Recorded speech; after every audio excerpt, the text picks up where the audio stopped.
Hello mga kamimasur. Ganyan nga pala yung routine namin ng batang ito. Magbabardagulan talaga kami paggising sa umaga. Kasi gusto ko lang naman ng lambing niya eh.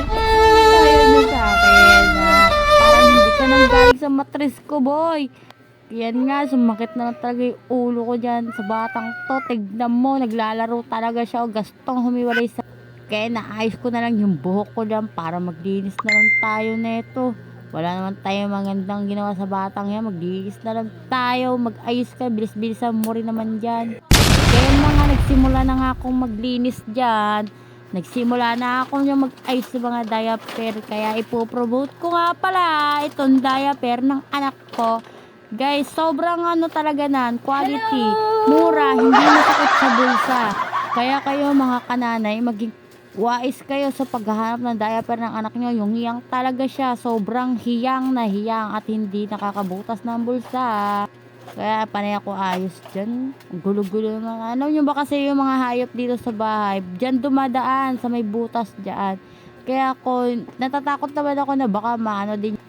Kahit wala naman talaga akong hayop dito sa bahay, may mga hayop pa rin talaga pupunta dyan. Dyan talaga dumadaan. Ayaw naman talaga dun sa may pintuan eh. Bukas naman lagi yung pintuan ko. Ewan ko ba dyan sa mga hayop na yan. Dyan talaga sila dumadaan. Trip talaga nila yan dyan. Ako na napapagod, nakakaayos dyan mga gamit na nagugulo nila, napipinsala. Naku po! Panay talaga ako ayos dyan. Ayos na lang ng ayos. Wala na. Ibang gagawin dyan. Puro ayos na. Kaya ako sa inyo mga kamima, wag na kayo maglagay ng butas. Tignan nyo pag ako talaga pumaldo dito. Papaayos ko talaga yan dyan. Mga kamima, pasuportahan naman to.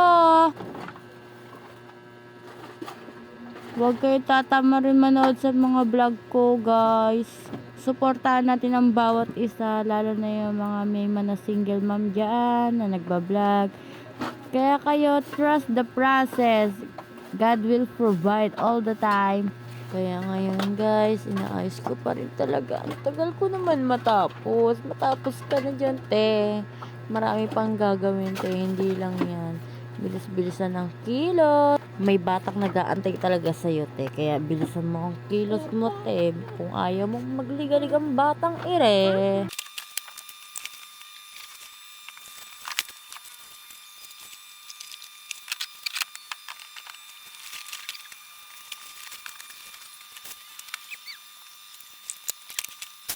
Fast forward ay nagaganda-gandahan na naman siya talaga. Yan guys, nilalambing ko talaga yung ate ko dyan kasi sobrang sweet kong kapatid sa kanya. So, ano mo ba yung tipong inamoy ko lang naman talaga yung kilikili niya guys. Tapos muntikan pa akong mahimatay. Tingnan mo, diba? Ngayon, tapos na nga ako maglinis yun mga kamima kasi nandun nga pala ko dyan ni Tita Ella. Ano na, nagchismisan kami dyan. Ipapunta na ako dun sa pastry. Kaya kayo mga kamima, huwag kayong magsawang sumuporta sa mga vlogs ko. Salamat po sa inyo. Hanggang sa muli. Thank you po.